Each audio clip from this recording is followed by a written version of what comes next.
Hi guys, ഇന്നൊരു exam day ആണ്. അപ്പോൾ അതിൻ്റെ വിശേഷങ്ങളാണ്.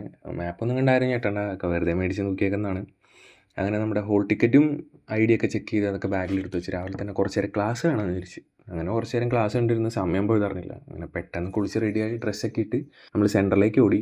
സെൻറ്റർ പിന്നെ അടുത്തായതുകൊണ്ട് അധികം ലേറ്റ് ആയില്ല. ആദ്യമായിട്ടാണ് എനിക്ക് അടുത്ത് കിട്ടുന്നത്. അങ്ങനെ എക്സാം തുടങ്ങാറായി. എക്സാം എഴുതിയിട്ട് വരാം.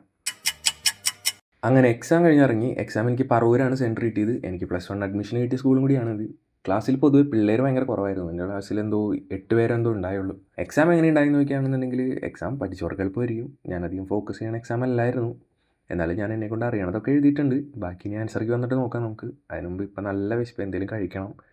അതിനാദ്യം പെട്രോൾ അടിക്കാനായിട്ട് ഒരു പമ്പിൽ കയറി പെട്രോൾ അടിച്ചു. എന്നിട്ട് മാഞ്ഞാലിയിലുള്ളൊരു ബിരിയാണി കടയിൽ കയറി ഒരു ബിരിയാണിയും കഴിച്ച് അവിടെ നിന്ന് ഇറങ്ങി. അതിന് മുമ്പ് ഒരു സിപ്പപ്പും കഴിച്ച് തണുപ്പിച്ചിട്ടാണ് ഇറങ്ങിയത്.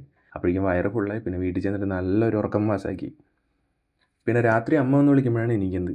അങ്ങനെ അമ്മയുടെ ഒപ്പം ഒന്ന് കടയിൽ പോകണമായിരുന്നു ഡ്രസ്സ് എടുക്കാൻ വേണ്ടിയിട്ട്. അങ്ങനെ ഞങ്ങൾ തണിയിലുള്ളൊരു കടയിൽ പോയി ഡ്രസ്സ് എടുത്തു. ഞാൻ കയറണ്ടാന്ന് വിചാരിച്ചാണ്. പിന്നെ ഞാനും കയറി പോസ്റ്റ് ആവണ്ടല്ലോ എന്ന് വെച്ചിട്ട് കുറച്ച് നേരം ഞാൻ അവിടെ ഇവിടെയൊക്കെ നോക്കി നിന്നു. വീഡിയോ ഒക്കെ എടുത്തു. അമ്മ അപ്പോഴും ഡ്രസ്സ് നോക്കിയായിരുന്നു. ഞാൻ എനിക്ക് പറ്റിയതല്ലോ ഉണ്ടോ എന്നൊക്കെ തപ്പായിരുന്നു. അയ്യോ, ഇവിടെയല്ല, ഇവിടെ ജീൻസ്.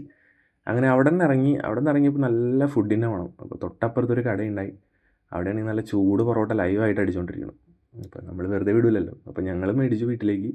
അങ്ങനെ പൊറോട്ടയും കറിയും മേടിച്ച് വീട്ടിൽ ചെന്ന് ഫുഡും കഴിച്ച് വേൾഡ് കപ്പ് കണ്ടുകൊണ്ടിരുന്നപ്പോഴാണ് ഇന്നത്തെ എക്സാമിൻ്റെ കാര്യം ഓർമ്മ വന്നത്. അങ്ങനെ പെട്ടെന്ന് എക്സാമിൻ്റെ ആൻസർ ചെയ്യാൻ നോക്കാൻ വെച്ച് വീഡിയോ വെച്ച് മൻസൂർ അലി സാർ പറയണ പോലെ ആൻസർ മാർക്ക് ചെയ്ത് നോക്കിയപ്പോഴാണ് ഇന്നത്തെ മൂഡ് അങ്ങോട്ട് പോയി.